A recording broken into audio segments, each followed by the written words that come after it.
정부는 5월 9일 종료되는 다주택자 양도소득세 중과 유예 조치를 연장하지 않겠다는 입장을 분명히 하면서 정부의 매물 유도 정책이 시험대에 올랐습니다. 전문가들은 양도세 중과 재개가 다주택자의 주택을 시장에 풀기보다는 오히려 매물 잠김과 거래 위축을 심화시킬 가능성이 크다고 보고 있는데요. 이 대통령은 23일 자신의 트위터를 통해 다주택자 양도세 중과 면제 연장은 전혀 고려하고 있지 않다고 밝혔습니다. 윤석열 정부 시절 시행령 개정을 통해 한시적으로 유예됐던 다주택자 양도세 중과를 예정대로 종료하겠다는 뜻을 공식화한 것입니다. 다주택자 양도세 중과는 조정 대상 지역 내 주택을 2채 이상 보유한 사람이 주택을 매도할 때 발생하는 양도 차익의 기본세율 외 가산세율을 부과하는 제도인데요. 기본세율은 과세표준에 따라 6에서 45%이며 2주택자는 20%, 3주택자 이상은 30%의 가산세율이 적용됩니다. 여기에 지방소득세 10%까지 더해지면 3주택자의 최고 실효세율은 82.5%에 이를 수 있습니다. 문제는 이 같은 세제 압박이 실제로 매물 출회로 이어지기 어려운 시장 구조라는 점입니다. 현재 서울 전역과 경기도 12개 지역은 조정 대상 지역과 투기과열지구, 토지거래 허가구역이 중첩 지정돼 있습니다. 토호구역 내 주택은 계약 이후 실거주 요건을 충족해야 하고 잔금까지 통상 2에서 3개월 이상이 소요되는데요. 유예 종료까지 남은 시간이 4개월도 되지 않는 상황에서 다주택자가 매도를 결정하고 거래를 성사시키기에는 현실적으로 시간이 부족하다는 지적이 나오고 있습니다.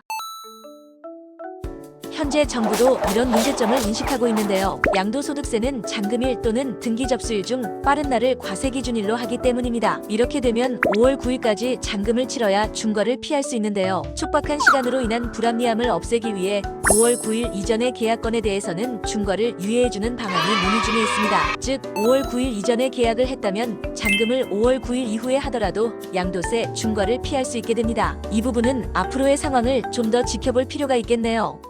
전문가들은 이런 여건 속에서 양도세 중과 재개가 다주택자의 행동을 바꾸기보다는 보유 선택을 강화할 가능성이 크다고 분석합니다. 단기 세액 부담보다 중장기 자산가치 상승을 고려할 경우 매도보다는 버티기가 합리적인 선택이 될 수 있기 때문이죠. 이렇듯 유예 종료 전까지 일부 매물이 나올 수는 있겠지만 이미 상당수 다주택자는 매도나 증여 등 사전 정리를 마쳤으며 남은 기간이 촉박해 매물 증가나 가격 안정 효과는 제한적일 수 있습니다. 양도세 부담으로 상승폭이 크지 않은 주택을 정리하는 사례는 있을 수 있지만 가격이 크게 올랐거나 향후 상승 기대가 높은 주택은 보유를 지속하려는 경향이 강할 것입니다. 또한 유예 종료 이후에는 매도, 포기와 관망이 늘어나면서 매물 잠김과 거래 감소가 동시에 나타날 수 있습니다. 시장에서는 매도 대신 증여를 선택하는 흐름도 이어지고 있습니다. 세 부담을 감수하고 거래에 나서기보다는 주택을 시장 밖으로 이전하는 방식이 늘면서 실거래 물량 감소와 가격 지표 왜곡으로 이어질 수 있다는 우려도 제기됩니다.